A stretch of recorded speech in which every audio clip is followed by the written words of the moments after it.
Hey guys, welcome back to the Temper Tantrums podcast. My name's Wes, my little sister Brandy, and we are joined with our John, the man behind the curtain. Today we have a deep dive for y'all. Before we go into all that, I want to take a time out and say thank y'all to who are watching and liking the videos and hitting us up on like with our comments and everything. We've had a bunch of people hit us up talking about the podcast.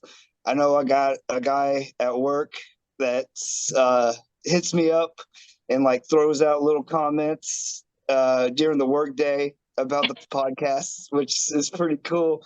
I Is got to it cool tell or my is it weird? Because he's like learning all of these things about you. no, it's cool because like you know the appendix story where I Yeah. told people where I got stabbed. Uh, he was like, another guy that I was working with. He was like, "Hey, do you know Wes got stabbed once?" And he was like, "What?" And I got to tell that story again. So that was really cool. It's been really cool. Uh, a lot of our family members have kind of like reached out to us being like, "Hey, you forgot this story. Hey, you forgot that story." And don't worry, we're tallying up all those stories that we did forget. We're putting bookmarks in them. Hopefully whenever we get, enough people on here, we can start getting special guests on so they can tell their own stories or their Yeah. own version of events that has occurred and everything like that. But yeah, so thank y'all for showing your love. It means a lot to us, and keep on listening because boy, do we have a show for you today.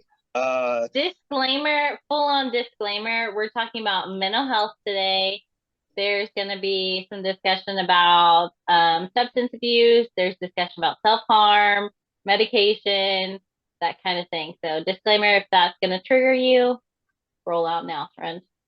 yeah, so warning, get your blankets, box of tissues, uh, Is it anything going to that be you that deep? need because we're going in. Oh gosh. Oh my gosh. Okay, so also can we just touch on it's our John? It's our John now? It's our John. We've He's made the last podcast we've made it official. oh Put the okay. stamp on it. Our John. Okay. I'll have to get a car sticker and put that on my car. Yeah, we're gonna Why? make. You don't put any of the other car stickers I give you on your car? We live in Indiana. The weather changes every day. I haven't had an opportunity. We're gonna make T-shirts that says "Our John" and just like everybody's gonna have John. It'll be hashtag our John, hashtag Saint John. That'll be a little Saint John. creepy. Oh my gosh. Okay, so Wes, do you want to start it off? I, We'll start yeah, I off. guess I guess I can. I don't know. I guess uh, mental health. To be honest, like going, I've never. The only time I've been through therapy was like as a kid. So like to be able to diagnose myself is something I haven't had the privilege of, I guess. I mean, I can The describe, privilege. yeah, I can describe what I go through almost every day, um, and everything like that. I have been diagnosed with ADD, but I'm pretty sure I have like ADHD. Well, it's It, ADD, ADHD. So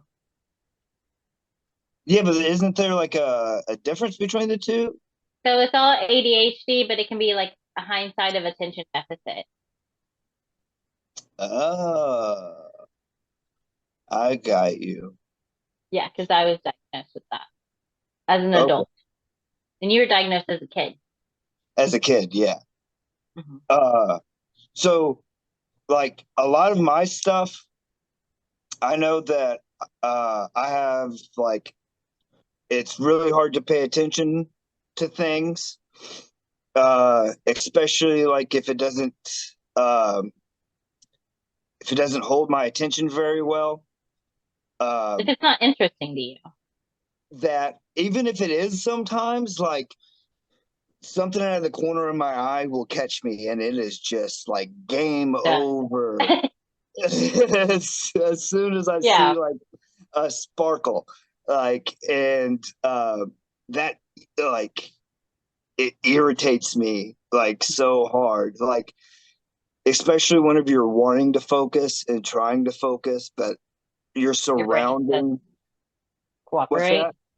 Your brain doesn't want to cooperate. Your brain doesn't cooperate. It's almost like sensory overload, like my, like, senses will perk up, so like even in the quietest room, like I will hear that pencil drop, I will hear someone squeaking their shoe, I will, you know what I mean, and then like it's just like that's where my focus goes, even though like I'm supposed to be full-heartedly here, like that's where it's always, that's always how it's been with me. And yeah, like I said, so that gets me aggravated. I do have a problem, like, I feel like on the inside with with my temper. I know as a kid I used to lash out. Um and like I still like find myself like having to like a lot of the times just like woo sawing it out, Yeah. stuff like that. Patience has been like my biggest virtue that I've just like been like picking at myself a lot about and stuff like that, just because like a dad used to talk about it too whenever we were younger. It's like there's like a monster that lives inside of you. You know what I mean? And it's just so easily let go off the hook. You know what I mean? There's just like that little hook. And the older I get, the harder that hook is on that. But Yeah. like, it is scary knowing that it could be let go at any time. But I think Uh, also like you haven't learned any proper coping mechanisms with that as well. well, no, like I have looked up breathing exercises. I have looked up, stuff like that. Um, uh, like I've gotten, angry enough to where uh, like my hand will go numb from gripping it, or Yeah. like I'll cry, but like knowing that like can't really do anything about it, Yeah. because like sometimes I feel like I'm like, man, if it was the '80s, I'd be knocking motherfuckers out. You know what I mean? But like, you can't do that Yeah. nowadays. Yeah. No matter like how much you are in the right, you know what I mean? Right. Uh, and like I know that I've had like a struggle with that. Um, I've had a struggle with alcohol. You know, um, a lot of my heroes, a lot of people that I've looked up to, they've a lot Struggle. of them have substance abuse problems or had substance abuse problems. Um, I That's mean, I get to, pretty much runs in our family though. So yeah, that runs in our family. Depression and um, like I'll get real depressed sometimes, and like since Remington, or since my daughter's been born, like not so many, it's not as bad, but like I used to have like real bad like suicidal thoughts, not just like just not on the fact of taking my life. It was more on the reflection of, man, like I could be gone, you know what I mean? And just yeah. feel like no one would like care. Well, you know what I mean? Just be like how insignificant. Like that's how, that feels Yeah. whenever you're in that place. Those It's just, intrusive thoughts for sure. yeah. intrusive thoughts get in my head a lot. Like, Oh, yeah. to be honest, without the way my medication, the way that I take my medication, like if I don't, if there's not something to sometimes make me see that ooh glitter sparkle, then yeah, trapped in your own head is hard. Yeah. It gets real hard. Like it's it's crazy how you could be your worst tormentor. You know what I Your mean? biggest bully. Your biggest bully. Like your biggest downfalls. You know your easiest triggers. You know, like, and whenever you're like that in that hole, It's hard to it's crawl out almost of. it's almost too easy. Yeah. I And get. getting digging out is almost impossible. It Hmm. feels like, especially in that time, especially in that Oh, time. yeah. Yeah. When And everything is pointing to how much easier it'll be and how much better everyone else's life would be without you, like that is what plays in my head, whenever I have those intrusive thoughts of like how much better everyone else's life would be if they didn't have to deal with me, if I wasn't like their baggage, you know what I mean? And that's what like I have to like remind myself of like I have to go through like different mantras of like reminding myself of like, no, like my husband loves me. He married me for a reason. He wants me here. Like I'm Jaren's mom. What would that do to Jaren if I wasn't here? Like he wouldn't be better off. He would be feeling like I didn't care enough to stay for him. And so that's like the stuff that I have to replay in my head. And then I think, oh my gosh, like I mean, John could do it if he had to, but I know he really doesn't want to be a single dad. Like, so Yeah, it's, count me out yeah, of that and but no, in a weird way, I think because of that, like I've actually like made up for it, like almost like so like how you used to say like how open I was or like free to just like do anything. You know what I mean? yeah, Like like it was almost like I didn't like care. I didn't have a fear of what other people thought. yeah, And to be honest, like whenever you go through stuff like that, it's almost like a self-defense mechanism. You know what I mean? Like it's almost like uh, that painting of like the jester and like the in the corner or like the crying clown. You know what I mean? Like you almost like over adapt. You know what I mean? yeah, yeah, because like like how mom has always said, like I was so independent. Like I have like hyper independence. Like I will do it all by my damn self. Like I will, I have no fear in that. But then I don't want to be like that. I don't want to have that independence, you know what I mean? But it's almost stuck in my head where it's like, I have to. Yeah, that and like if you're down on yourself and like you're calling yourself like names and stuff like that, you think that the world thinks that you're a joke. It's easy to be a joke. Yeah. You know what I mean? Like Yeah. if like I don't know, like whenever I was going through school, like it felt like the teachers gave up on me. So if the teachers is going to give up on me, why should I even try? You know what I mean? Or not even like the teachers, like the school system itself. You know what I mean? Like I don't know, like it felt like I was more of a problem, you know what I mean, than I was like a person that needed to learn. You know what Yeah. I mean? That because I didn't pick up on stuff as quick or I, got so distracted that I was a problem.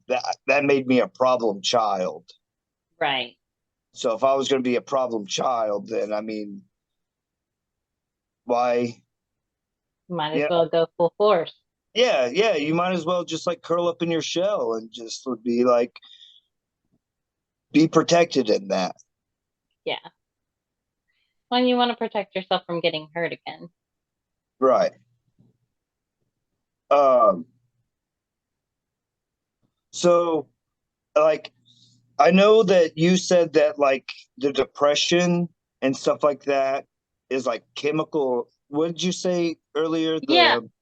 The So like anxiety and depression and like sometimes mental illnesses like are also like chemical imbalances in your brain. So it's not just like the things you've been through, like those can obviously affect like your mentality and also your brain function. Like trauma and things change your brain and that causes, like depression, anxiety, PTSD, stuff like that. So, like there's one of these charts that shows like a normal brain and then like a brain with anxiety, a brain with depression, a brain with PTSD, like they're all so different of how they're working. And it's because like there's a chemical imbalance there. So, like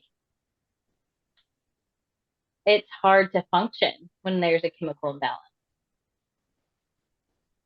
So like I have been so regarding like medications, like I was against medication. Like I was diagnosed with like major depressive disorder when I was a teen and generalized anxiety disorder as a teen. But I didn't want to be on medication at all. I was scared of it. Our family struggled with addiction and I was scared of it. I didn't want to become a different person. I wanted it all to go away and change, but I was scared to start any medicine. And I didn't until I was an adult. Um, so I was like 26 years old whenever I first got on any kind of medication. And my anxiety was so bad that like I was just like having like panic attacks left and right. And so it was like I couldn't function and that was just leading into like more like suicidal ideation, that kind of thing. And so that's when I first like got on some kind of medication to help me out. But like how I did that, like I just went to my general practitioner and like told her, and I also told her like what mom took for her anxiety and depression. And she was like, okay, well, normally what works for your mother will also work for you. And so we tried it and it did help. It did. So, and I was on that medication up until after Jaren was born. And then like my hormones changed and everything changed. And I had like postpartum anxiety really bad, postpartum depression, like, and so we switched up my medication again. And honestly, for the past 4 years, it's been like trial and error. I haven't felt like myself until recently, until I recently like got off of a different medication. And now I'm back to what I was originally on whenever I first started. So, and coming off of any kind of like medication like that can be so scary. My general practitioner didn't wean me correctly this last time when I wanted to come off of the medication. And I went through a lot of suicidal ideation. It was really bad for like several weeks. Like where like I came up with plans in my head to like act it out. And like there was this constant voice in my head saying like everyone's better off without you. You don't need to be here. Everything would be so much better if you just weren't even here. And so I used to have to just like sit next to Jaren while he's watching, a show playing or something, and just like be right there next to him. And just so like I had that constant reminder because like I was scared for like I like came up with like a prevention plan like with one of the therapists that I work with. Like I reached out to her and like talked all that through. I'm also in therapy, so like I talked to my therapist as well and got all that. But it was like hell for like 3 months. It was like genuine hell. But it's very important whenever you're having those thoughts and things like that. Like if you are feeling like you can't pull yourself out, of that yourself to reach out to someone else. Reach out to like someone who is safe, who you know can like talk you through these things and remind you of why you're important, why you're here on this earth, like why they need you too, why you're special. Because sometimes if you're not reaching out, you don't want those demons to All take right. over. So I have a question. You said that a lot of it, or you said that some of it could be with chemical imbalance. Do you think like any of our like mental health or mental health is because of the things that we went through? Like, I yeah, like trauma and things can change your brain. Trauma can change your brain, like the functionality, like how you like see things and do things. It 110% changes that, which changes like the chemical compounds of your brain and everything like that. So like I someone who go ahead. I have noticed that like um especially at work or if I'm doing something, like an active, if I'm doing something and someone comes up to me like Yeah. wrongly, I say wrongly. If I feel like I'm being attacked, Hmm. right, I automatically go into a self-defense mode. Like, like I know like everyone probably does, but I mean, like, I go into like self defense, armed attack. Like, my teeth will show, like, don't come, and I will make it very apparent and very, don't come at me like that. Yeah. Only because, like, I know I have like that short hook, the little temper, and stuff like that. But also, like, I feel like with our childhood and stuff like that, how we were brought up, like it wasn't like we weren't asked twice to do anything. Yeah. Because if it was, dad would, use the deep voice or, just I don't know. Dad had a temper. Dad had a temper. He had a little temper, and then, whenever him and grandma would, get to drinking and stuff like that, sometimes I would feel a little bullied, you know, Yeah. uh, and stuff like that. And just like, with like cutting the grass or whatever, like her walking right beside me, making sure that I cut every piece and, stuff like that. Like it, uh, I notice how if people come at me a certain way like that, like they're over me, overbearing. You know what I mean?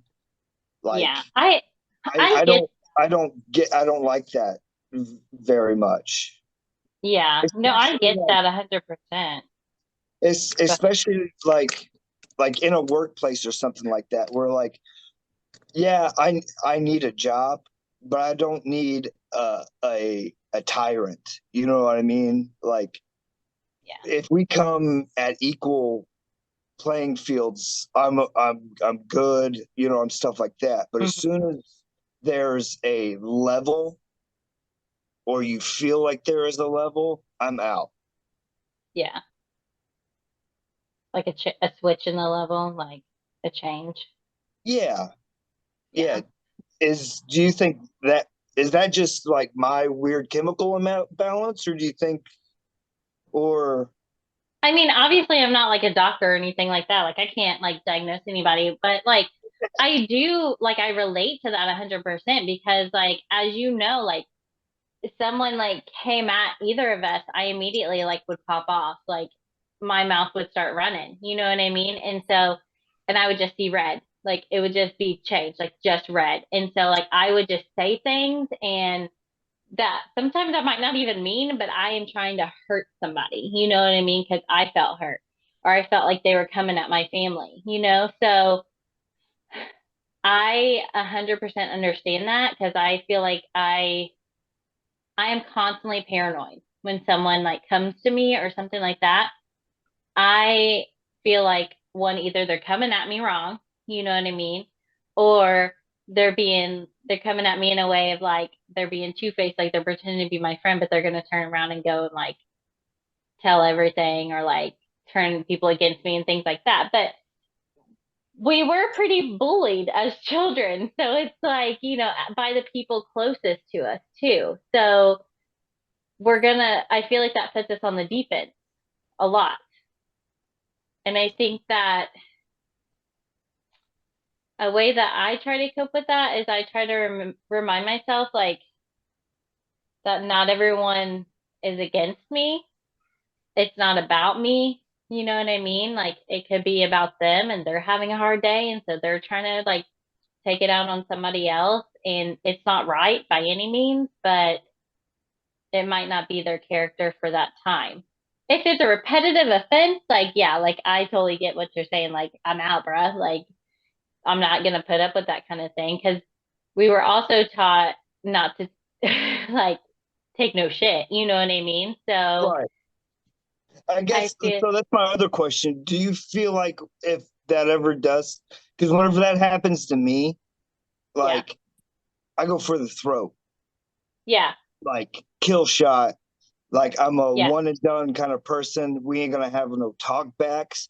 Like, like like I'm going for the throat. We're killing this. You know what I yeah. mean? And I,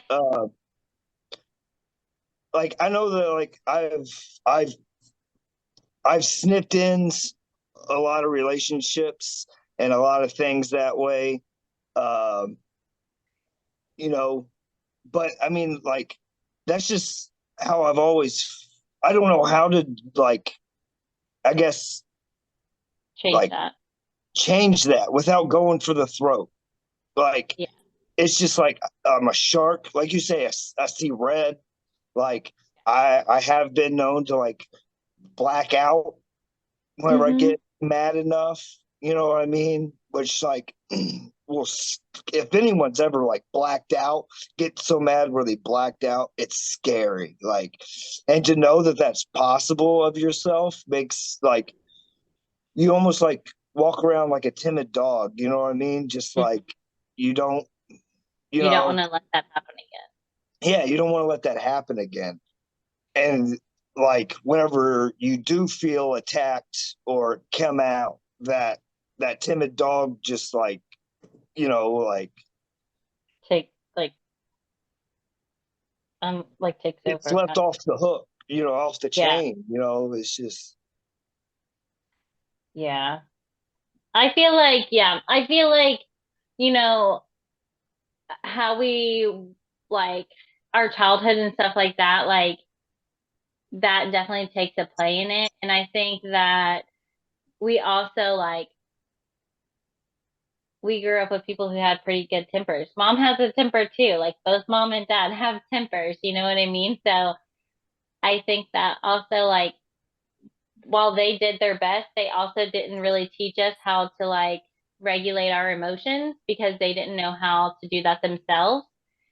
And so it's hard as an adult to learn how to control those. And like, I try to put it aside and think that it's taken me a long time, taken me years and years in therapy too, to like not immediately want to fight.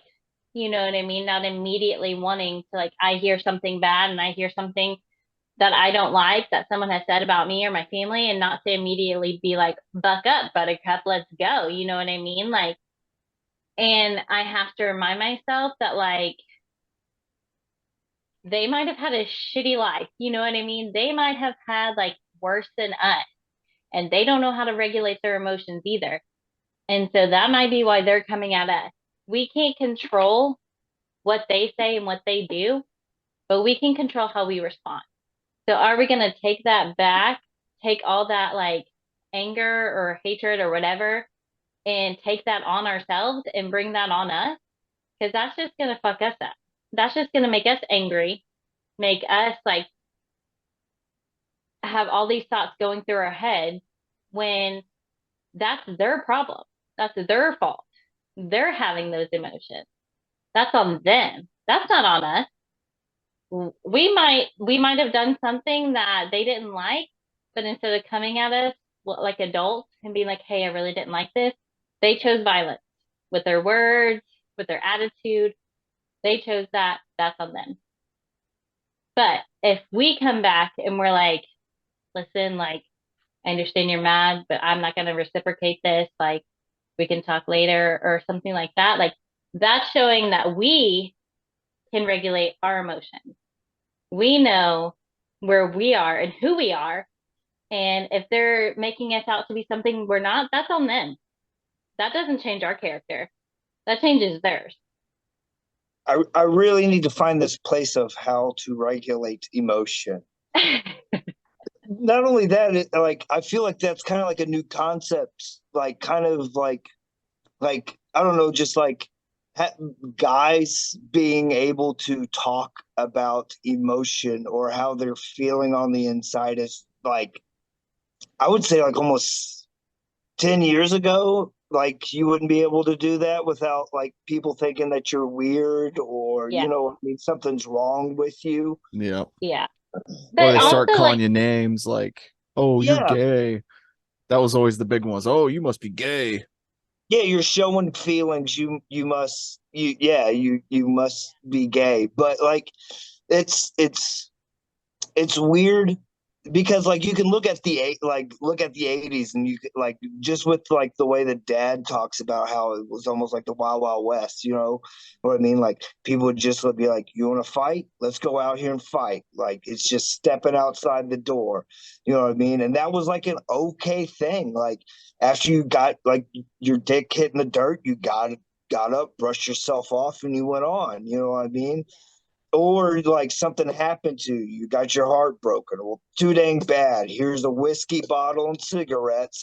Choke it up and let's go. You know what I and then mean? you turn into an alcoholic. And then you start, well, yeah, well, I mean, like I said, within like the past 10 years, things are starting to come out. Was like, well, maybe these aren't the way that we should regulate our emotions. Maybe we should find a different path and how to Right. do that. And yeah, I mean, within like the past 10 years, I've been trying to do that myself. You know what I Yeah. mean? Like I went through that, like choking down cigarettes and the alcohol bottle, trying Yeah. to regulate, fear, temper, Just anxiety, numb it. depression, you know what I mean? Like I like whenever I got drunk, I liked how like loose I was. I didn't have a Hmm. care in the world. Like I didn't like, and I'm Yeah. sure like I acted like I didn't have a care in the world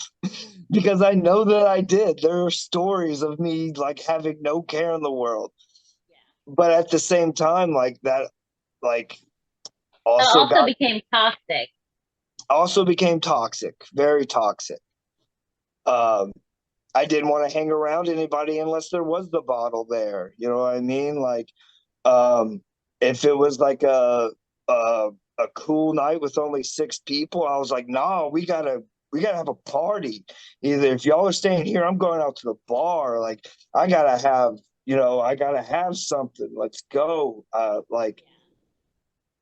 And which was crazy because I had wrestling on top of that, and wrestling as much as it helped me out, just like at that time period, it wasn't. Do you know It what was it did? It kept you busy. It kept your mind busy, so you didn't have to deal with your feelings.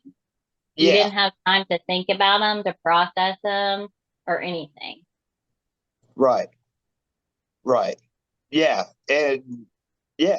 I And mean, the alcohol numbed it. The alcohol made it go away too. made it So, go away. Yeah, I didn't have, like I said, I was carefree and stuff like that. Until like with my knee surgery, and I thought it'd be okay, taking, painkillers with alcohol, yeah. and found out that that wasn't a great idea.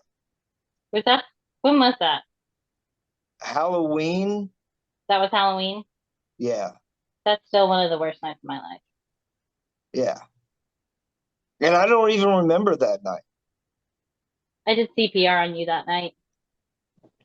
So I mean that was like, and then like, yeah. So like, and then ever since that night, alcohol hasn't affected me the same way since. Hmm. I noticed that after that night, anytime that I got drunk, it wasn't the happy Wes. It was like a moody, self-deprecating, depressed Wes. Temperamental. Yeah. So I quit drinking altogether. Like, And uh, I'm so thankful for that though. Like I'm so proud of you for stepping away from that life because I know it's so easy to step right back into it and go right back to it. But like yeah, I'm so proud of you for well, making that decision. I don't want to be like give myself an out or anything, but like I call myself, I was an alcoholic. I'll call myself an alcoholic, but I wasn't like drinking every day. You know what I mean? I You, was the guy that you were like binging. I was a binge alcoholic, very Yeah. much so, Yeah. very much a binge alcoholic. You know, to to be like diagnosed with like severe alcohol use disorder, it's not the amount you're drinking at a time or the daily use, it's how it affects your life, how drinking that alcohol has affected you, and how if it's made like challenges in your life, like if it's caused like issues in relationships, if it's be like made issues in your job, if it's become like an issue with like the government or like not the government, but like law enforcement, like things like that, like all of those things add up. And that's what the diagnosis like comes from. And also how you feel while you're doing it, that kind of thing. It's not the amount. That's a really good like that's great because like whenever I was binge drinking, that was like my thought in my head. Like I'm not an alcoholic. I'm not drinking every day. You know what I mean? But whenever I was drinking, it was a bottle. You know what I mean? Like a fifth It of was Jack. making a mess of your life though. I was doing a fifth of Jameson. Yeah, I was going to work the next day hungover. Hmm. Like I was, yeah, yeah. So yeah, I mean, it affected my relationships. I'm sure. I can tell you I was scared for you for a very long time. Scared for you. But like I said, like most of like the people that I looked up to and my idols, you know what I mean? They all that was their thing. You know what I Yeah. mean? Like, But also dad drank every day. yeah, I'm not just talking about that. I'm talking about No, I know. like uh like wrestlers, you know what I mean? Rock Yeah. stars, you know what I mean? Like they're not drinking every day, but I mean, Stone Cold Steve Austin, you know what I mean, was like They an can idol. party. Huh? They can party. Yeah, he can party. Like that man's doing a six pack right there in the ring. Like, you know what I mean? Like However, yes. getting told stories about almost like a badge of honor, guys going out there drunk in the Yes. wrestling ring. You know what I mean? And being able to do a match drunk. Like that was a badge of honor. You know what I mean? Like being able to do things while messed up was kind of like a badge of honor whenever I first started wrestling. Which is so scary. Like working in like my field now, like I see the serious long-term effect from any substance is alcohol. Alcohol has long-term effects like no other. Someone can be on heroin for years and they will recover. It'll take like a year or a little more for their brain to recover. Alcohol, your brain is not going to recover. And every single time that you withdraw, it's worse. It's worse. You can have seizures. You can like start seeing things. You can like it is so scary. And I'm just like thankful that like you didn't have to go through that. You know what I Yeah. mean? I mean, well, like things had to have happened. Things had to went down in order for me to like see the light of Stop. day in Yeah. that and to stop. And then like also things happened to where like before I saw the light of day made me go dive deeper, Yeah. I mean, like we did talk about like, you know, suicidal thoughts, but we've known people that committed suicide, like more than one. Yeah. So like, and we got to like see uh Pebble Mike with his alcoholism, like with his Mhm. shakes, and not being able to get around very much. I mean, we can look at Dad, with his diabetes right now, and the way he's getting up and moving and stuff like that. Just like, yeah, like But it's I think it also taught us how we wanted to be a parent when we had kids too. I think that was big change in your life too. yeah, well, yeah. Having a daughter was the biggest slap in the face I think I've ever received. Just But in a like good way. in the best way, in the best way. Like, um, I was watching this thing. Edge was talking about because a wrestler. He was on the Logan Paul podcast, and he was talking about how he has daughters, and he's just like, "Oh, it's the greatest thing in the world." Waking up to a Saturday at 7 a.m. and having your daughters crawling all over you. You're not wanting to wake up, but they're wanting to play, and he's like, "Oh, it's the greatest thing ever." It really is. It's the greatest thing ever. It's having a broke best friend around you at all Yeah. times. But it's like with those things, like you wouldn't be able to do that if you were recovering from a hangover or if you're like, you know what I mean? Like you wouldn't be able to enjoy those No, not at all. Not at all. To be honest, like waking up in those mornings, oh dude, I had a headache yesterday and I was like, how in the world did I just live with a hangover, like, and do things with this? Oh no. things. Like, Because I'm we're the old now, bruh. oh man, I'm the biggest pussy now. I feel like I'm the biggest pussy. Like I have like a hangnail. I'm like, oh, I gotta call in. Oh Oh shit. my God. I can't. No. Yeah, no. I think right before I moved away from Vincent's, like I was drinking like almost every day and like partying and stuff like that. And like I was becoming someone I didn't want to be. And I like started to like self-harm again. And I was like not in a good place. And so I think that's kind of why I had to leave, why I had to move away. Because I knew if I still had the same opportunities to like get fucked up and continue that way and like that self-hate, like I would just keep doing it and keep doing it. And so it's kind of like why I had to like remove myself from that situation. Did- Whenever you were going through your drinking and everything, were you in therapy at that time? No, no, so I went to therapy like when I was like a teen, when I was like 13 or 14. Um, and when I first like started like with self-harm and mom made me go to the Willows and but I didn't go there for very long. Like I think I went for maybe 10 sessions, probably less than that. But um then like yeah, I just stopped going. But What okay, was I that don't like even though? So you were a teenager and mom, because mom made you go? it was kind of like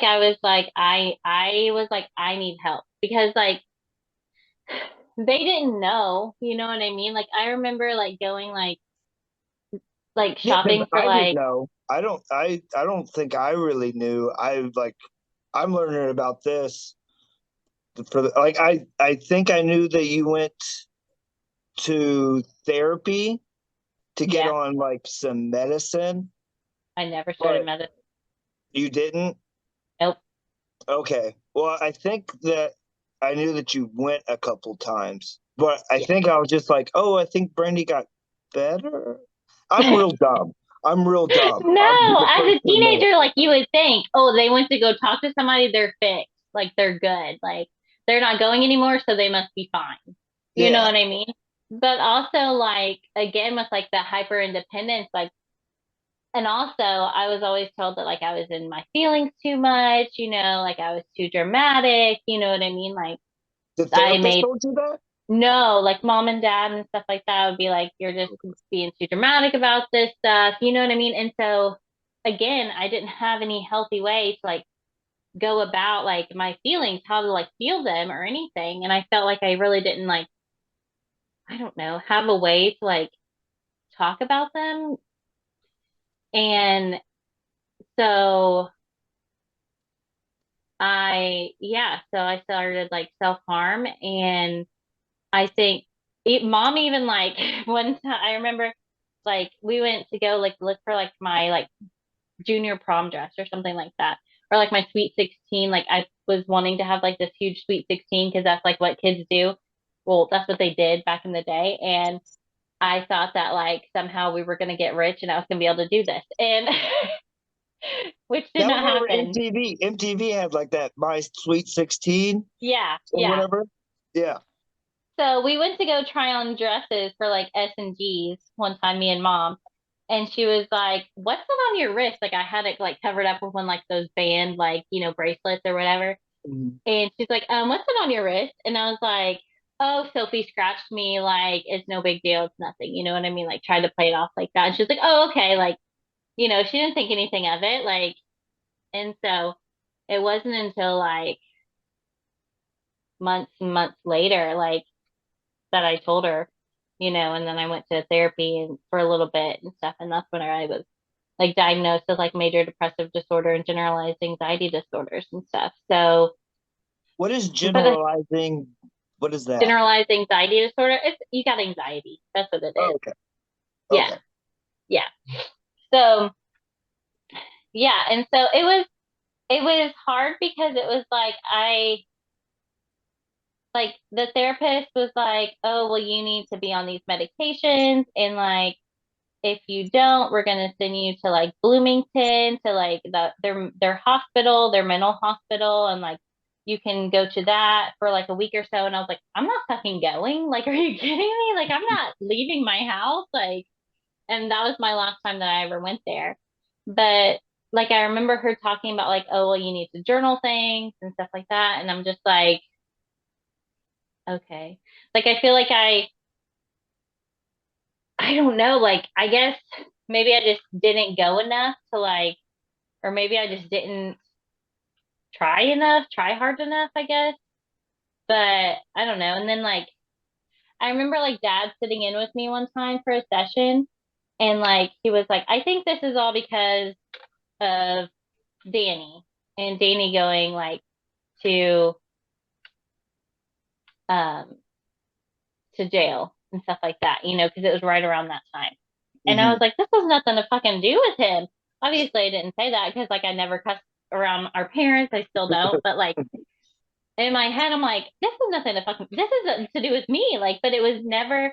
I I feel like with our parents, it was never about me and like my feelings. It was like about like because it turned into kind of like dad's feelings about it.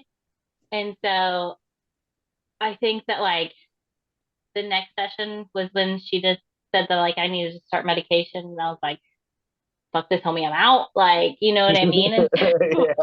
I didn't go anymore, and then yeah, and then but then like after that, like I couldn't hide it very well for mom anymore.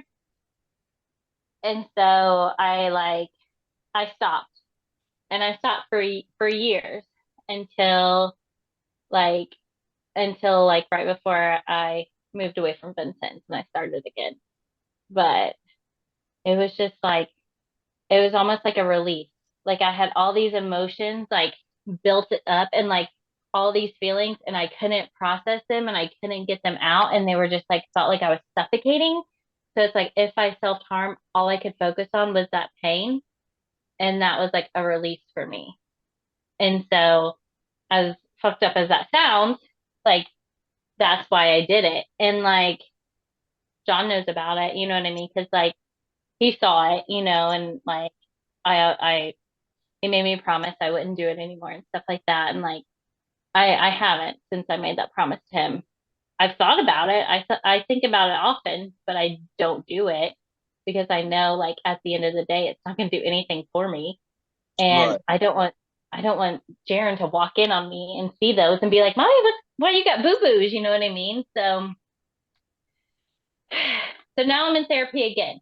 So I was in therapy for like just a smidge, and then as an adult, I decided to start therapy again. How's that been for you?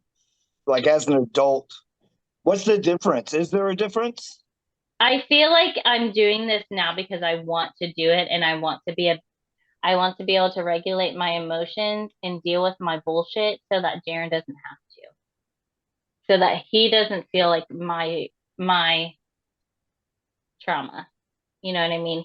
That doesn't get Mhm. past him.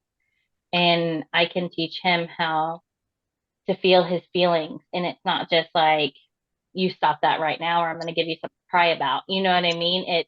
You can be mad. You can be upset. I understand. I understand this makes you very upset. However, you cannot hit me. You cannot hurt somebody because you're upset, but you can feel that and you can be mad. You can cry. You can have those feelings. You can have your time, but you're not going to scream at me because I don't scream at you. You don't scream at me. Like it has made me become a better parent, I think, and a better person, and I think a better spouse because I have I have a lot of abandonment issues from mom and dad, and it I'm still working through it, and I know that's been like hard for my relationship and my marriage and constantly thinking that John's gonna leave me, but I think that it also like has helped us with our communication and feeling more secure in like our relationship, but it's been good. It's been good that I have someone tell me like you're not crazy. Like you're not just insane. Like these are real things that have happened in your life and you're allowed to feel affected by those, but let's channel it in a better way that's not gonna hurt you in the end. So, yeah, it's been pretty good. Hmm. I have a long way to go. A long way to go. But I feel like I'm growing and I'm proud of myself for doing it. And it's hard because I mean it is like you pay for it. I don't get it for free, like you know what I mean? So but I see it as an investment in myself and my future and like my kid too, like in my relationships and things like that. Like so I do it and I keep going. And it's hard. And she sees me cry more than anyone else ever has. So it's fun. Huh. That's interesting. Only because like I've never been to therapy except for that like one or two times whenever mom and dad split up for the first time. And that was whenever I was kind of get put on Adderall. And mom and dad was in the room during my therapy sessions. So like it was more of them talking than me really. Mm-hmm. Uh Only because like I have a real hard time opening up about feelings and stuff like that. Um So like, yeah, it was real weird. They wanted me to write in a diary, but like as an adult, I can barely read and write, let alone whenever I was little. But writing it down doesn't matter. Like what it doesn't the more that someone else can't read, the better. Okay. Like as someone who's like had an online diary that I thought was password protected and someone hacked into it and read everything, trust me that like you just want that shit for you. Well, yeah, but as a kid, I was thinking that I was writing stuff down so the therapist could read it. More than likely, they would probably give it to my parent. As a kid, that's what you're thinking. Like, the more that You you didn't talk feel to safe. this therapist, and especially in front of the parents, the things that, like, at the time are kind of causing you the most, mental turmoil. Yeah. You know what I mean? It's kind of hard to open up in front of them to this complete stranger. You know what I mean? It's hard to talk shit about two people that are sitting right there to a complete stranger. And that's what it felt like. It Yeah. was the therapist was like, all right, like How do you open up. feel? How Yeah. do how do them fighting make you feel? Go ahead and Yeah. tell me all the juicy gossip. You know what I mean? Yeah. Like, so like in my kid brain, it was just like, this is only gonna hurt, more than it is be better. And like I said, we only went like 2 or 3 times, but I didn't even know you went. That's what's crazy. Like I didn't even know that you went to therapy as a kid or like you guys went and talked to anybody. I guess I was only like 5 or 6, but still like I had no idea. yeah, yeah, that was the reason why I got put on Adderall. Or they're the I'm pretty sure they're the ones who prescribed me the Adderall. Yeah. I think Uh, I still feel that way, like talking about stuff, like even on this podcast, like talking about like our past and like how we feel about it. Like I feel such guilt, like talking about it because I don't want it to hurt other people's feelings. But at the same time, like this is how I feel and this is how I felt and like this is my truth at the same time. So I have to remind myself. And as a kid, like you wouldn't have that. Like if they were sitting right there, like I wouldn't have said shit either. yeah, I was like, I'm good, sir. Peace out. it was real weird.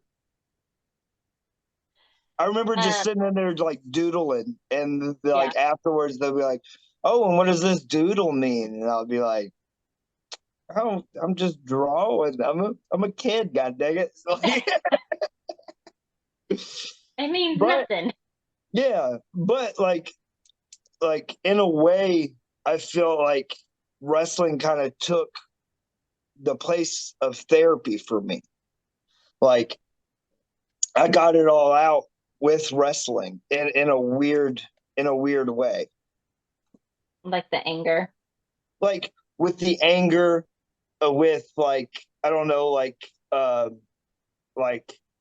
being kind of aggravated at dad as a kid. You know what I mean? Like wanting Yeah. to like wanting to like be more like active with me, or like I don't know, like do stuff with me. Like he would play ball every now and then, but like I don't know, just like I don't I don't know, just be active with me. You know what I mean? Like Mm. that's what I really wanted. And like growing up all the time, he was always telling me, like there's gonna come a day where you're gonna want to fight me, and stuff like that. Like I got to see him and Josh go at it one time, so like anytime they'd be like, tell me that, I'd be like, there ain't no fucking way I'm gonna fight you. You know what I mean? But like, You're giant, like yeah, I'm gonna but like die.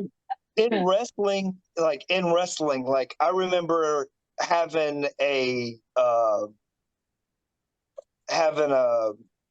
like a feud with this guy named Lumpy, and Lumpy is like almost the same size as Dad. You know what I mean? And like kind of getting out like a weird therapeutic, like fighting him without fighting him. With a feud with Lumpy, like Lumpy's about dad's size, you know what I mean? So like I got some kind of like therapeutic, battle it out with Lumpy. And I'm sure if Lump hears this podcast, he'd be like, I knew that those fucking potatoes were for something, and I apologize, Lump, for all the potatoes. I am Irish. But Did you physically throw potatoes at that's what we call stiff punches. him? Okay, real punches. Real punches are About the potatoes. size of a potato. Okay. You throwing a potato, it means that you're making contact. Okay. Uh, but uh, but yeah, that was kind of therapeutic. I know, like, um, right around the time like Jesse passed and my car accident, I was doing this feud where I had like this little sister that was coming back to haunt me, like Shank, and like I got a lot of therapeutic it like Shank's the reason why he is because he couldn't save his little sister, so I got a lot of therapeutic like out in the front of like almost 50, 75 people, just like just apologizing, little literal tears, like, so Yeah, I but got that I wasn't about me, right? no, it wasn't about you. No, Okay, no, good. I'm like, Jesus Christ, what'd I do? no. It was someone else's idea. This girl was wanting to like get into wrestling. Uh, they thought, stick it or with me, so I could help her out, and Yeah. like her character was gonna be like my little sister, almost like you remember Undertaker and Kane? Yeah. It was gonna be kind of like that. Yeah. Like we were playing hide. The backstory was we were playing hide and go seek. She gets trapped in a trunk, suffocates. It was all my fault because I couldn't find her in time. Right. But like with like it helped me with the whole Jesse and everything else like that, just because like I felt guilt as Jesse being like my best friend and stuff like that. Yeah. But also like another storyline, like with the self harm and stuff like that. Like my first gimmick match, I was 16 or 17, and it was a dog collar match with two poles on each side of the ring. One pole had a barbed wire bat, the other pole had a steel chair wrapped in barbed wire. You know what I mean? I got to spill blood in the ring for the first time, and I'm sure we did it the same way. You know, um, I got to use my body almost like a reckless abandonment with almost everything that I did. You know what I mean? Um, and loved it. Like you said, like it made me feel something. If I wasn't, it made me, if pain is a feeling and I got to feel that, but at the same time, like I got to feel like a rush of the crowd with adrenaline with that pain. So it just made it almost like a drug that I started chasing for the longest time. Hold on 1 second. What? Yeah. Is it in the car? I grabbed it. I got it from mom's house. It might still be in the car. Oh, okay. It is on the sign. Yeah, it's in the car. Jaren's Christmas monkey. He can't do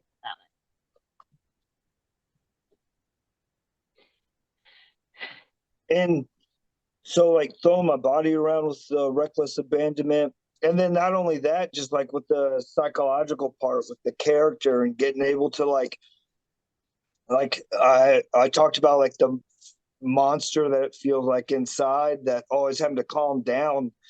Whenever I was Shank, I didn't have to calm that monster down. Like I Yeah. named that monster. I named it Shank Barzini, and I let it loose for like 17 years it. in the crowds. You know what I mean? Like, and I felt like that like calmed him down inside, like whenever I got to go into the real world, you know what I mean? Like I played a schizophrenic, but like a lot of the time I felt like a schizophrenic just because like I got to let that beast out on the world in front of people. But then like at home I actually got to be me. Right. You got to be who you wanted to be. Well, yeah. Without like feeling Without like that a fear. stray dog, you know what I mean? Like a Yeah. Without that fear of like accidentally letting go or like getting loose. right, Yeah. right.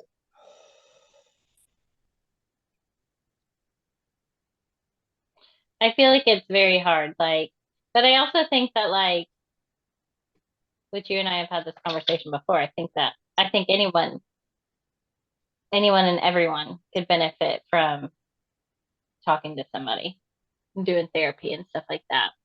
But that's just my thought. For sure. And like I also think like I'm not opposed to having to being in therapy. I don't want like people to listen to this and being like, "Oh, he's not in therapy because he doesn't think that he needs it." I definitely probably need it. Uh, but also at the same time, like I've like so right around that whenever I first started college and everything, mom talked me into like talk going to seeing someone.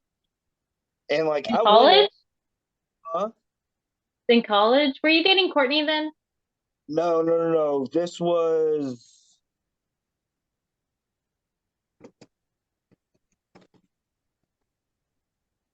was like right around Jesse and my car crash. You were dating Courtney when Jesse passed. No, it wasn't. Yes, you were. Was Because I? It wasn't I went around to you guys' house then. right after I found out. It was around my car accident.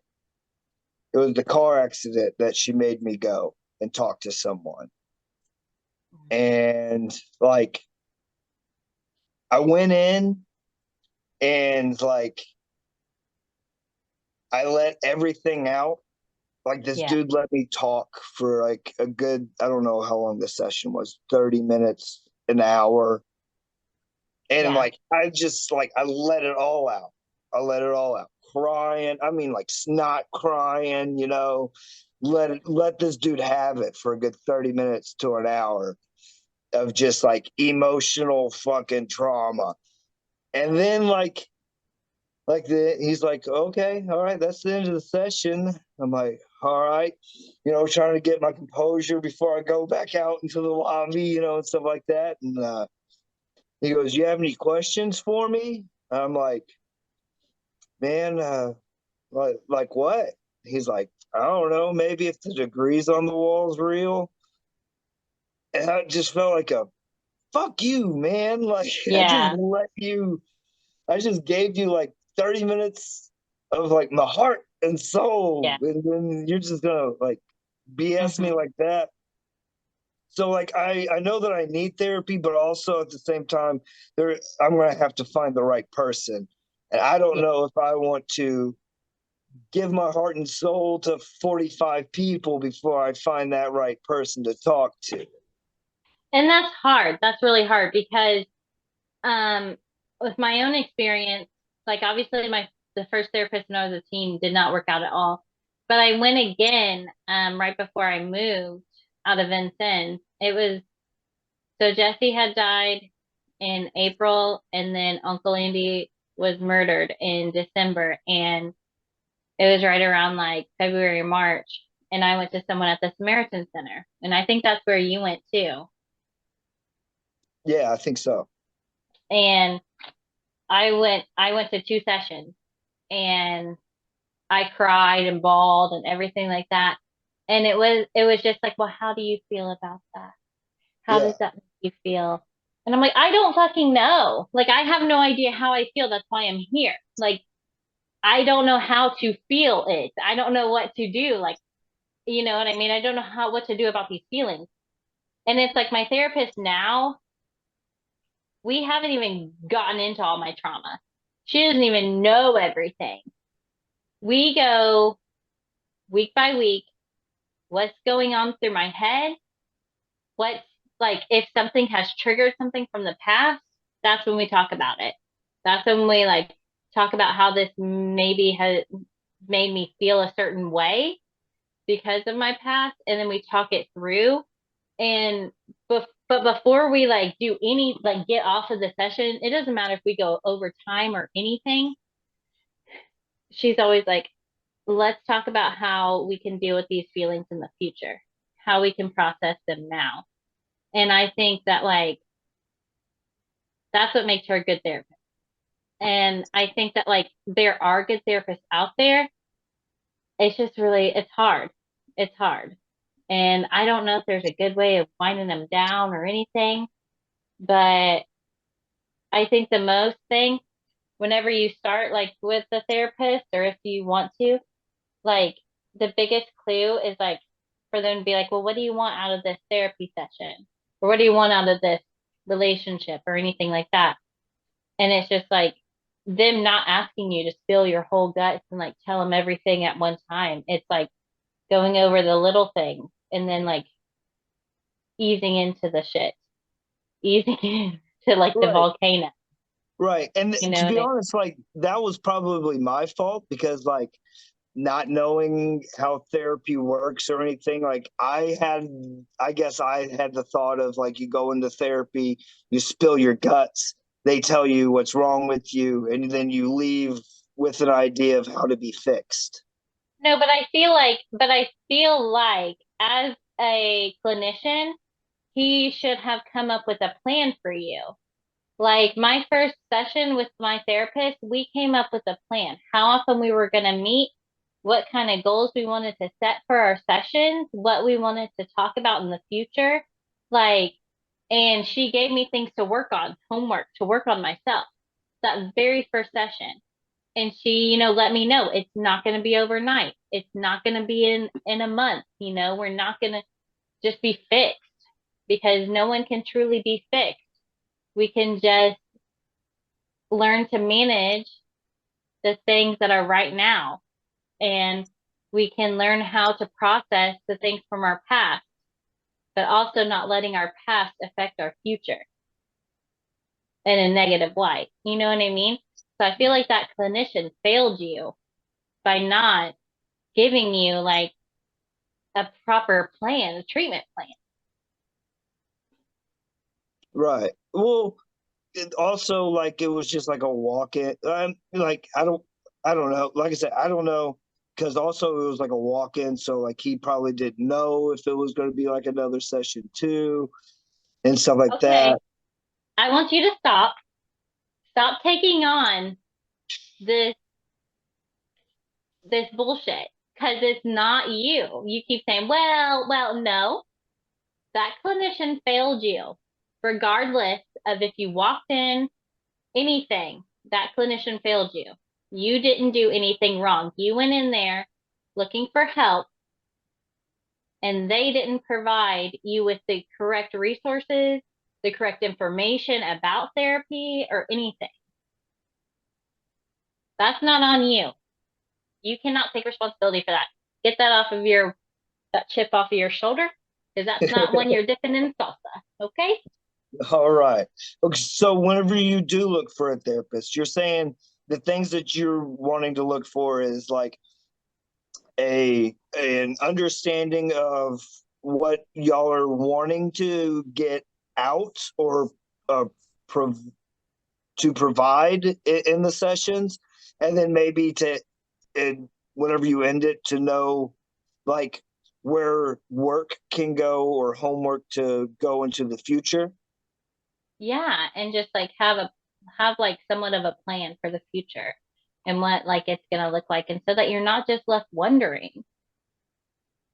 Because I guess because when you're left in limbo like that, like of course you're not gonna go back. Why would you go back whenever you just poured your guts to somebody and they didn't have anything to say? My biggest thing is like when people don't give you feedback or they just say, well, what do you think about that? No, I want to hear what the fuck you have to say. I'm paying you. I need to know. You need to tell me I'm not fucking insane and I'm not crazy. You know what I mean? But also like so I found my therapist on BetterHelp. It's like an online therapy thing. Whenever I went on BetterHelp for the first time, I did like a quiz of like what I wanted to work on, what I wanted to do during therapy, and what I was looking for in a therapist. And what it did is it matched me with people.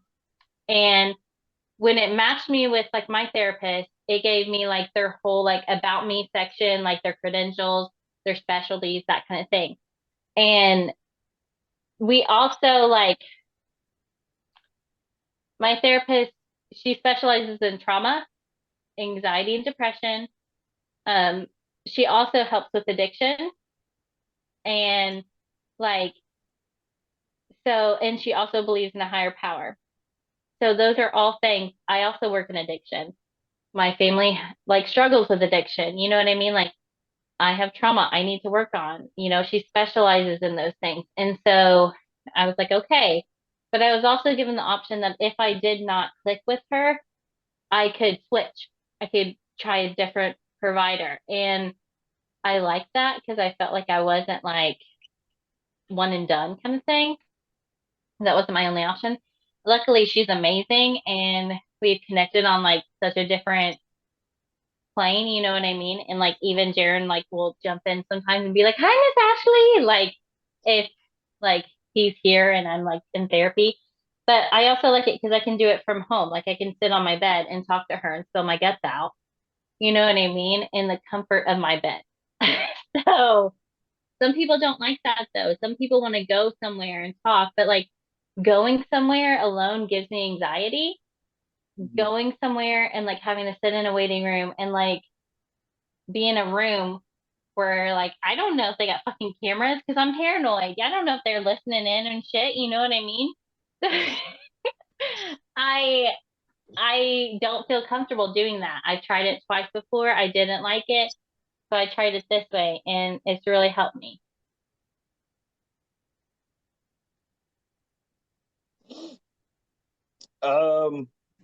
See here. What else we got on here?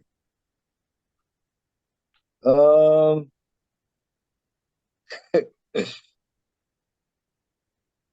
um, I'm so anxious right now talking about all this. Like I'm so why, red why are you so anxious talking about it? Just because it's like because we have to get into our feels and we're not I comfortable about it, or I have issues with being vulnerable, with feeling vulnerable and talking about my feelings. I This is like something I talk to my therapist about a lot. Like I I feel like whenever like I talked about my feelings when I was younger, it was shut down or like they weren't really taken seriously or they were used against me later on. And I I struggle with feeling vulnerable, allowing myself to be vulnerable in front of other people, and it's hard because then I feel weak. And we know that we don't do weakness in our family. We're not weak. And so vulnerability, it's the opposite. It's strength. You're allowing yourself to be vulnerable. But in my mind, it still is like you're showing your weaknesses. You're telling them all of your faults. But at the same time, I'm being strong and I'm proud of myself because I'm opening up and talking about all my bullshit and like the shit that's made me who I am today and like hoping that it helps somebody else take that leap of like doing something about their mental health so that they're not just fucking miserable all the time because I know how that is and it's no way to live life. I I am very proud of you. Uh, I I guess I live in vulnerability. Like I kind of like being like once you are in speedos in front of 50 people, it's kind of hard to go back. You know what I mean? Like Yeah. and with with me, I'm very self-deprecating. I guess that goes back to like the crying clown. You know what I mean? Like Yeah. I throw my flaws out because like that's kind of like me being a bully to myself. Mhm. Uh, but like, yeah, with someone that's not comfortable with it, I applaud you very much because I do know how hard it is. Because getting into those speedos in front of the people for the first time is very hard. Is Yeah. very hard, and it's a learning experience. No one tells you, you got to shave your thighs before you go out there.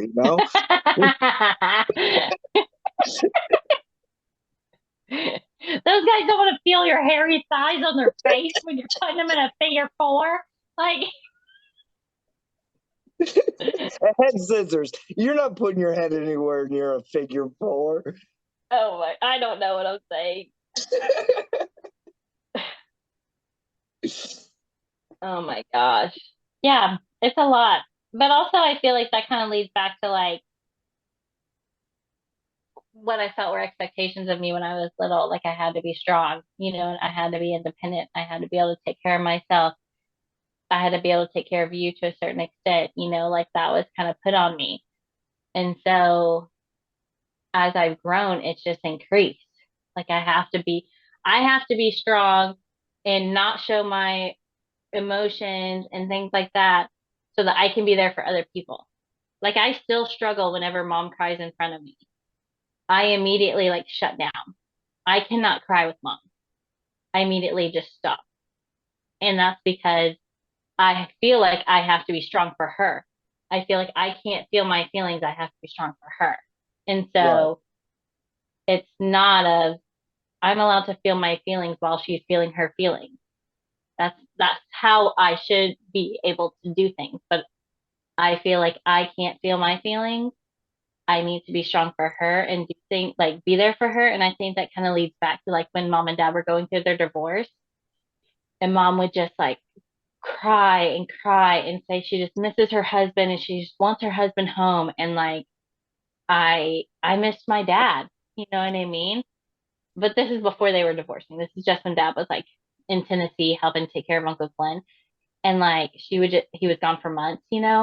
And she'd be like, I just want my head like she would just cry and I would just like have to be there and be like, it's gonna be okay, it's gonna be all right, you know what I mean? And so yeah, and I feel like also like during their first separation when mom would just cry and like we would be there, like we all shared a room, you know what I mean? So it's like we had to like I felt like I had to be strong for everybody. So it's just built up over the years, my friend.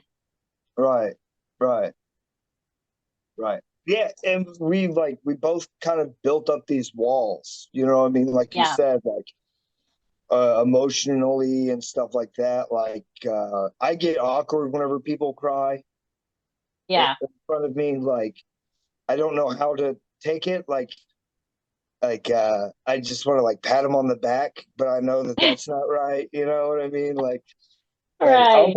I'll go in for a hug, but it's gonna be real awkward because I don't know, like you know what I mean? Like Yeah. uh yeah, so like I do know what you mean, like around that, like and like to show emotion too. I mean, like actually talking about these things and stuff like that. This is kind of new to me because like I've been able through wrestling express those emotions in ways, but actually like the true self facing those emotions to the actual things that happened. That's new and different. Yeah. It's kind of been like eye-opening as I've talked about it like in therapy and things are kind of like correlating, you know what I mean? And it's like I've had like so much like resentment for mom and dad, you know what I mean? And then it's like I have to remind myself like they didn't have examples either. They didn't know what the fuck they were doing. You know what I mean? So they just did like the best they could. And while we're still struggling with those things and still trying to like grow from those things, it's hard. Not letting myself go back to those feelings and sitting there. Right. Um, do you want to talk about our current status? I mean, I feel like I've talked a lot about my current status, my mental Oh, health. I mean, I like went and got like official like diagnoses, and that was really scary for me because I was like, I'm fucking crazy. Like they're gonna tell me like I have all these things wrong with me, and I'm gonna like end up in the state hospital. yeah, well, yeah, that's been like my biggest fear too. Like, Yeah. especially like, yeah, like saying like I have had like self-harming thoughts Mhm. before, or like uh uh Like suicidal ideation. I've blacked out getting angry before, like to me those are red flags going off in my own head, let alone like saying it out loud to someone else. What But what honest, what what kind did they like give you like paper tests that you had to fill out? Did they give you like a brain oh scan? my Like gosh. what is it No, no brain what scan. No brain scan. They were like, no, we're not doing it. No, like I went to like an official like psychiatrist, like, and like did like they talked to me, like did an interview kind of thing. And then I went through like some testing. Like I went through like these like I don't know, like 300 question tests, and so like I was super anxious about that, but I was like, just bubble what you feel and move on. Like, you know what I mean? Because I was like, if I bubble, if I 300 think about, questions? yes, it was so long. And then they were like, Oh, okay, well, we'll set up an appointment for the results and everything. And so like, then I came back and they like talked how to me long? more. How long did But that take for the results? it was just like a couple of weeks later, like, you know Oh, what I mean? Like a follow-up kind of appointment.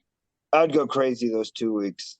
Yeah, I was like, On if the they're not calling me, then I'm okay.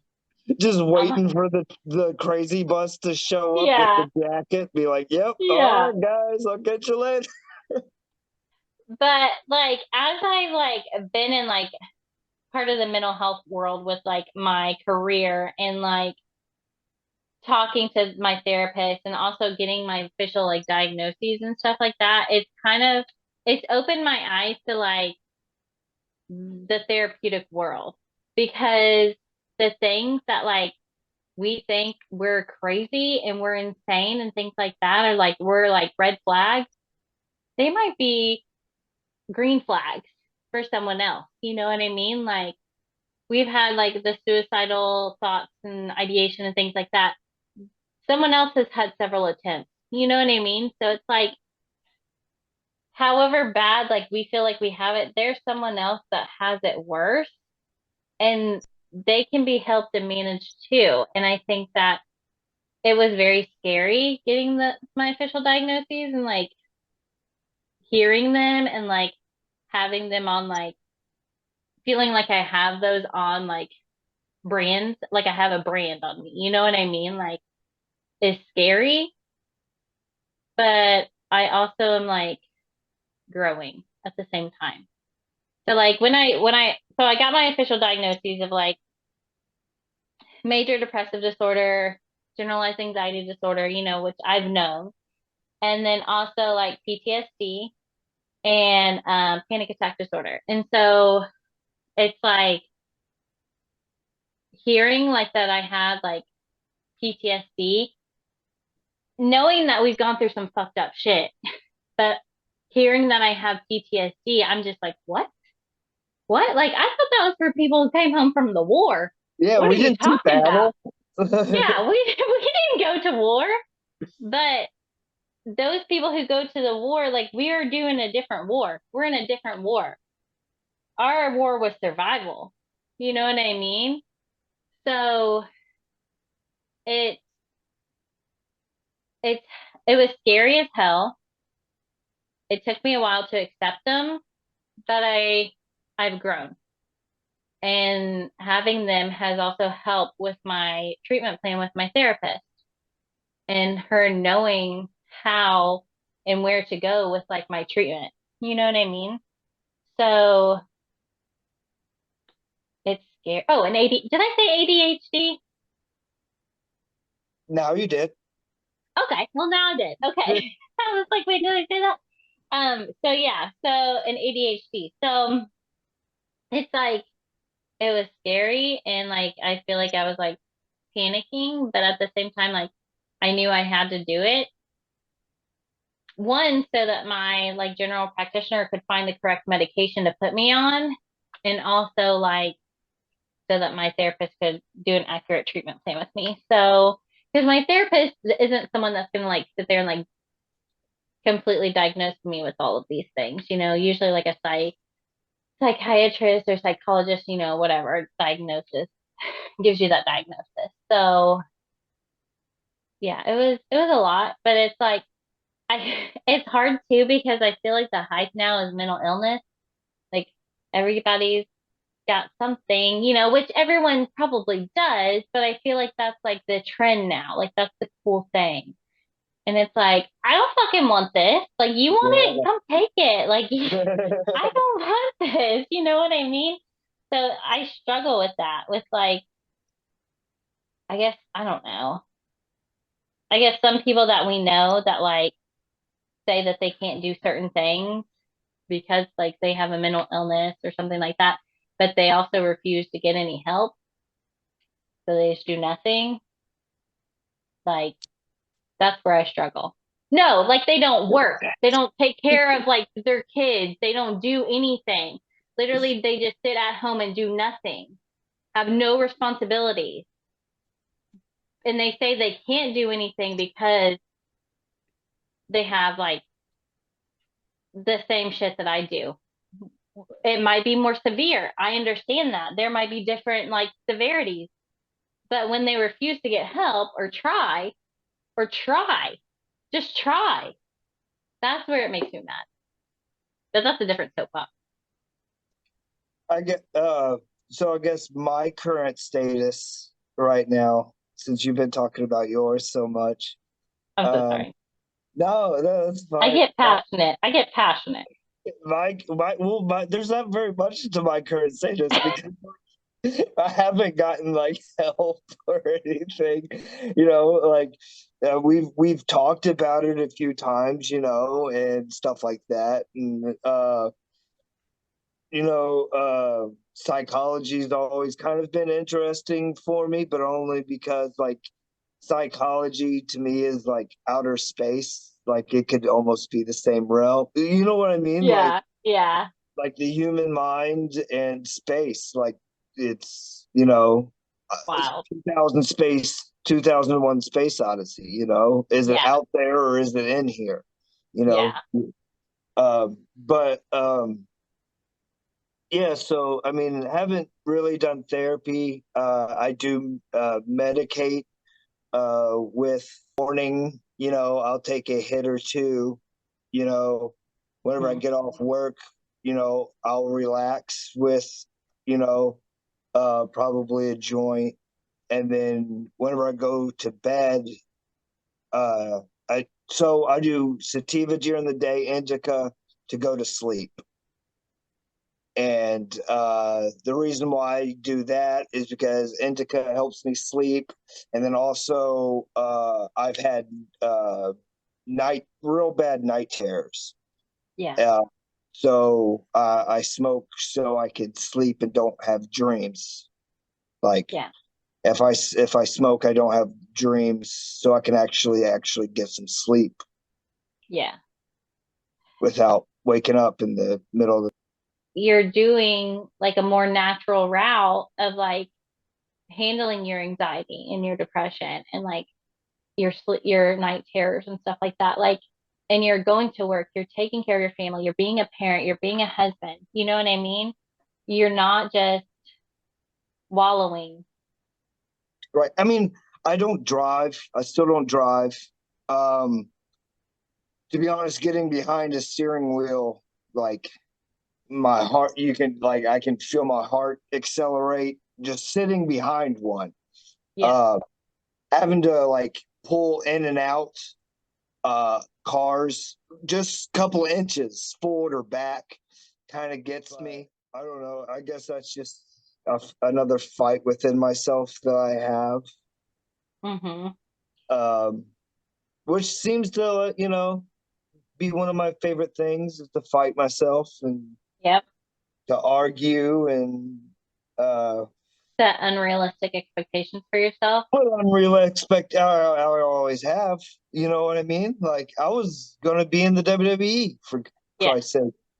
So I mean, um, yeah, doing that and like Strides towards that goal are huge. I I set unrealistic expectations of myself as a wife. I almost said as a husband. Sorry, wife dear. Awkward. Yeah. So as a wife and a mother and as a like an employee, like I set unrealistic expectations of myself and like of what I should be and what I should look like and like how I should perform as a person. And my biggest thing my therapist says is who sets those expectations? Who's expecting you to do all those things? And I'm like, well, everyone in myself, like everyone in myself, they're all watching me. They're watching my every step of what I'm doing. And like, if I fail, like that's on me. Or if I do something wrong, like that's on me and everyone's going to see it. And it's like, she's like, ain't nobody watching you that closely, girl. You need to chill. But also like, you're human. You're a human being. You need time to make these things happen for yourself. You've been through traumatic things and you have to give yourself room to make mistakes, to accomplish these goals without feeling like you have to do it perfectly or have to do everything right now because you don't. And you have to give yourself grace. If it was somebody else, you would give them grace, you would give them room to grow, and you would give them time. So why don't you give yourself the same? I'm asking you. wait, what? Why don't you give yourself the same? Because my own worst enemy. Because we have this image of in our head of what we're supposed to do and what we're supposed to be. But we can change that image. We can change that. And we can be whoever the fuck we want to be. As long Yeah, as we're good human beings and we're raising our kids to be good human beings and we're positive lights in the world, then like, what else matters? What else matters? That's the rest. I love it. I like it. You Oh, got to give yourself grace and positivity. grace and positivity.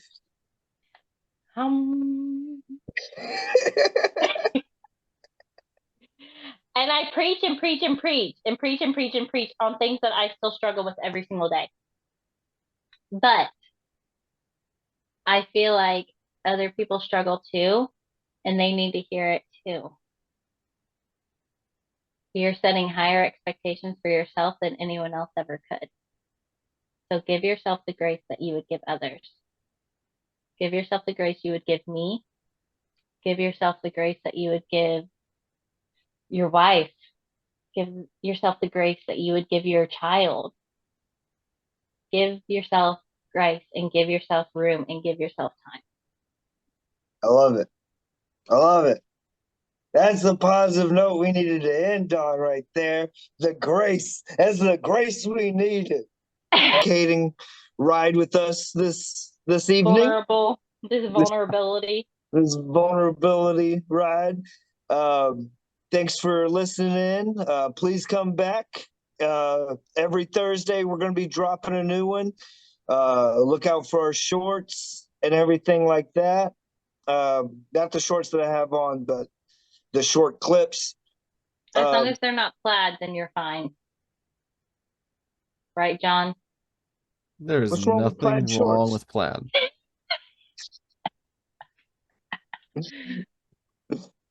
That's another story we'll get into. Yeah, I guess that's the next topic. Why plaid shorts are bad. If you like plaid shorts or you don't like plaid shorts, give us your opinions below. We need to know. No, but thanks for watching. Reminder that you are important and you're on this earth for a reason and people love you. And if you haven't heard it today, you're special and you're appreciated. And you are loved. Yes. Love. Peace and love. Peace and love. Peace out.